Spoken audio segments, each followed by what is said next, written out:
Hey guys, how are you? I've somehow struggled my way through another Amius Hard win. Plarium is going to be like, whoa, we have way too many garbage players beating this boss. We're going to have to make this even more obnoxious and difficult because it's clearly, we didn't do so enough. But, uh, so my team, my run, definitely not good or ideal, but the important part is struggling through it, getting your little.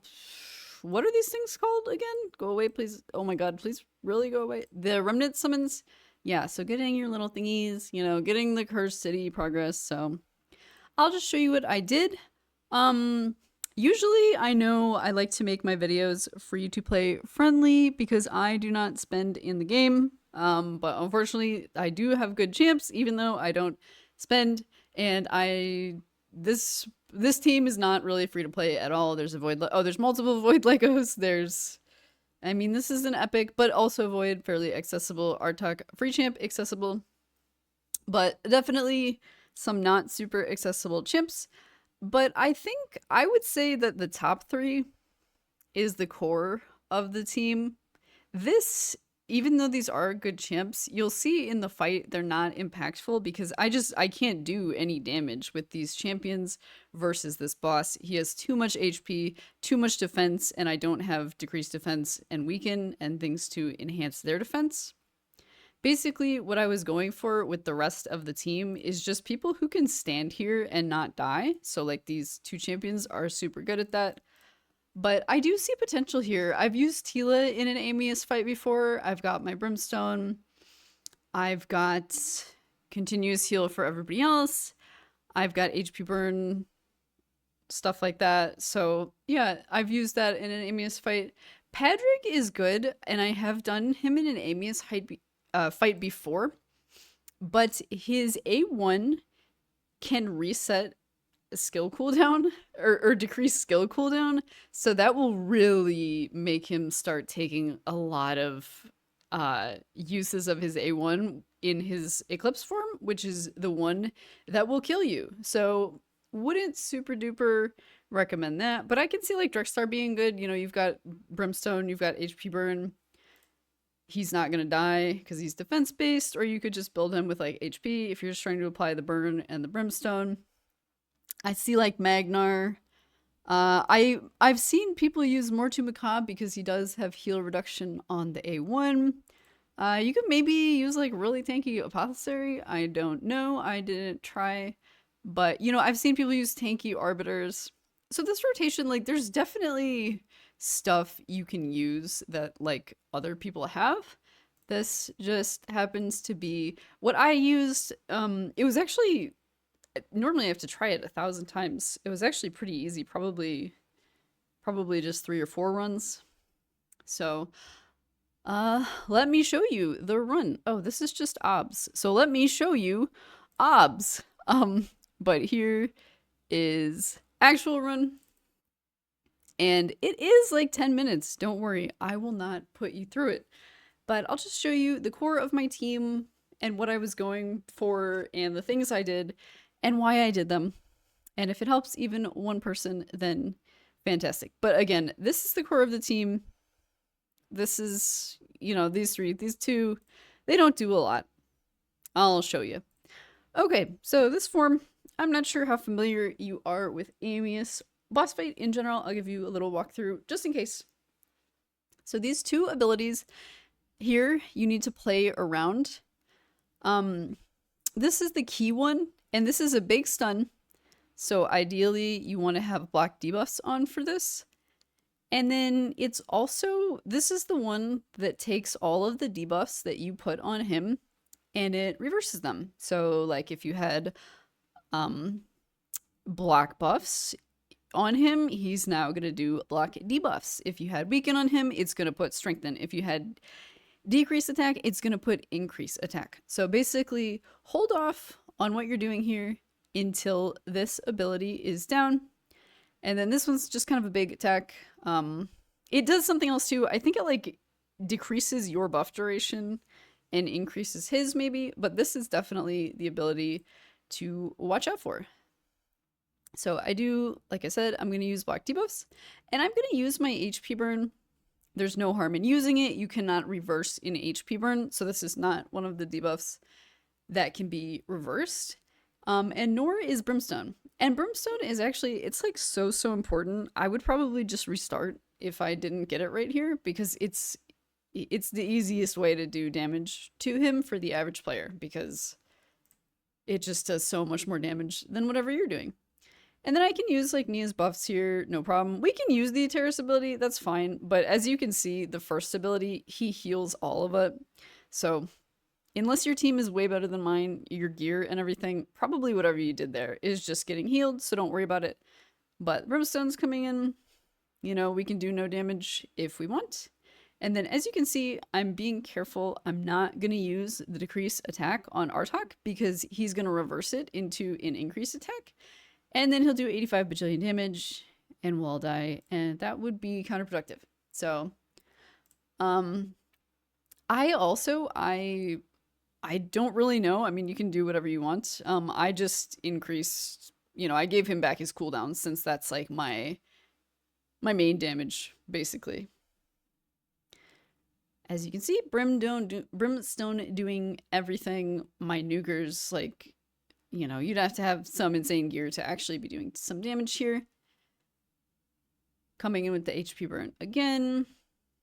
A1s from everybody else by now. And then here is the part where we can see from his cooldown here. I know he's going to go into the Eclipse form next. And when he goes into that form, he's going to reverse all of your buffs, right? So as you can see, I didn't do any more Nia stuff. I didn't use the Raka shield and everything because these are all getting reversed. Need to conserve that for a moment. So here we go. The buff reversal, the irresistible sleep. But as you can see, he's still taking Brimstone damage. We'll get some counterattacks out from these people. We have black buffs on, so I'm not using my strengthen yet. I'll just go with the A1. A1s.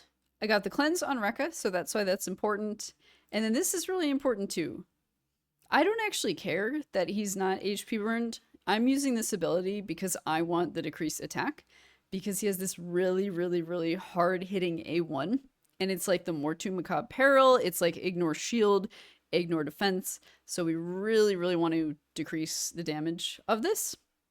And then that's also why I'm going to come around and Nia can use Strengthen, because that's one of the only ways you can counter ignore defense abilities and ignore shield, right, is by actually having Strengthen, which just decreases damage in general. So as you can see during this part, we're actually like quite survivable. Oh, I think I actually meant to use the other one, but I didn't. But yeah, so everybody makes mistakes. But as you can see, still very survivable. That's why it helps to have these people. And I am going to use the black debuffs because when he goes back into the other form, the first thing he would do is just use that stun again. So I'm kind of preparing for that. We're back. He did get the increased attack. Because remember, you do have to be careful about the other form if you're going to have any lingering debuffs on him, because he will reverse it. But for my team, at least, I don't really care that much. He's like, you know, we have Strengthen, we have everything, we have shields. He's not really a threat to my team in this form. It's really the other form. So I don't really care that much about the increased attack. And, you know, we'll just go through the dance again. And as you can see, this was a very long run. It was like 10 minutes long, and we will not watch all of it. But basically, the point is that I'm just doing like ever so slightly more damage than he heals, basically. It's very hard to get through all of those heals. So yeah, we're just, you know, we're just gonna keep going through it slowly, whittling him down, using our same techniques, using the cleanse, using the strengthen, and then like look at that, like that did nothing. So like I said, that's really the core of the team, is just having this cleanse, having this strengthen, and not going to die to that ability, because if you die to that ability, it's like a full reset of his kit and he's just going to go through it all again. and it's going to be very sad. And you'll probably lose. It's very hard to recover from. Very hard. And as you can see, like, I've even got people dying and stuff. I don't really care that much because I do have a reviver, but she was ally protecting the whole team. So she did take a lot of damage. Getting through the stun with our block debuffs. And yeah, basically just keep, you can see it's just ever so slowly going down with each time he goes through his forms. Like, it's not, you know, it's not pretty, it's certainly not efficient, but it did end in the win. You know, this, like I said, this is the core of it, is just making that stupid A1 that can just wipe your whole team not do any damage. And then, as you guys may know, Nia's passive, when she is healed, it heals the team for part of it. So that's why I healed her, because it's like the equivalent of healing everybody. So just be familiar with your team's kits and what they do and what you're trying to do. You can see the increased attack is here again. Again, it's not the worst thing in the world. If it was like continuous heal or something, that would be like game breaking, but no one on my team places heal reduction, so we can't do that. And then basically, even though this does take forever, I never feel like at any point in the fight, like, I never feel like I'm gonna die. I never feel like I'm unsafe. Like, I can tell this is a win the whole time, basically. It's just very, very slow. Like, look at how much he heals. It is big sad. So I guess that's, to me, that's like the hardest part of the fight. There's like surviving it. There's that whole aspect. And then you also have to do enough damage where you can actually out damage his heals. Which, I mean, the whole thing is basically reliant on like brimstone and just, yeah. It's ugly. Ugly, ugly fight. Ugly run. Will not make you watch 10 minutes. Remember, don't kill him in this form. You know, not that my team has to worry about this because we do no damage. But yeah, don't kill him in Eclipse form. He'll respawn. Don't kill him under the red moon. Wait till he comes back around. And then kill him. So it's actually, the timing's perfect because he comes back in this form. He uses the ability. And that causes him to take the brimstone damage because he used the ability perfectly in the other form. So that worked out really nicely. Boom, dead. Got all my stuff. Got my little pointeroos here. Used all my keys. So like we were kind of talking about, like, these people are fairly unimpactful, right? Like, their main purpose is to just be people on the team who aren't made of paper and aren't gonna die. There's basically no reason why you would need Taurus on this team. There's no reason you would use... There was no reason you would need Stultus Dragonbane. You could replace those with whoever you want, who is tanky and not just gonna be a big liability, right? Because even though these are strong champs, they're not doing any of that stuff in this fight. So yeah, like I said, this and this with the brimstone, like, decreased attack, HP burn in particular, is basically the core of the entire thing. We have the strengthen, decrease attack, just cutting down on the A1 in the Eclipse form, which is the scariest part of the fight. So there it is, my embarrassingly bad Amius run, but, you know, like we said, a win is a win. This is my first time beating this rotation because Nia is actually fairly new to me. So before, didn't have that. Maybe could have struggled through it with my other champs, but this was certainly an easier version of it. So let me show you the builds, just in case you have some of these champions and you're interested in using them. Like I said, Stultus really not... There's no reason you would have to have a Stultus Dragonbane in this build in particular to beat that fight in any way. He's literally just a tanky dude who's not going to die. That was my goal with him. He's pretty slow. He's not taking turns often in that fight. He's not doing any damage. The boss has like 95 billion HP and defense. So yeah, if you're looking for a Stultus Dragonbane to stand there, that's the guy, I guess. And this is my Artak build. This is my standard build. In that fight, I was actually using this accuracy banner. It's actually a 5-star with 18 speed, so you can see comparable to my other one. But yeah, so basically, you know, we needed like the 500 accuracy. 375 is not enough. Gotta bump those numbers up to take on that boss on fight. I'm sorry, to take on that boss on hard. So that would have been the only change in that build. And that's actually why I didn't end up trying Tila. Just because I knew she had nowhere near enough accuracy, and I really didn't want to deal with it at the time. But like I said, I think she's viable in that fight. I've definitely used her in the normal version. Don't think I've ever tried her in hard. There's Taurus. Again, literally no reason why you would need Taurus in particular to partake. Definitely somebody else could stand there not dying. It would not have to be him per se. Rack of Outside. Again, if you have someone else who could do the job of kind of the healing cleansing role, then please, by all means. This is what I built on her. It's nothing crazy. Something I did do, I think I normally have a resistance banner on her, but there's no point to resistance in that fight, so I just put the HP on so she doesn't get nuked down by the A1 in the Eclipse ability, the ignore defense thing, because that is definitely killer. Patrick, like I said, I've used him before, but he is a very sketchy A1.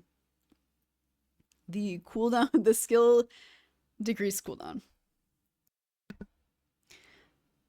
So use at your own risk. I've done it with him before, but there's definitely RNG involved.